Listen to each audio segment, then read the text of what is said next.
Inflation. Inflation and interest rates are related in the following ways. Central banks raise interest rates. When inflation rises, central banks raise interest rates to tighten monetary policy and reverse inflation. This is because lenders demand higher interest rates to compensate for the decrease in purchasing power of the money they are paid in the future. Interest rates move in the same direction as inflation. Interest rates do tend to move in the same direction as inflation, but with some lags. Central banks lower interest rates when inflation falls.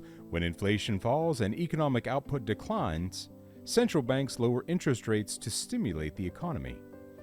Inflation erodes returns on savings and investments.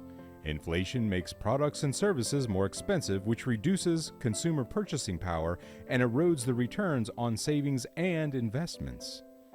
Stock investors prefer low interest rates.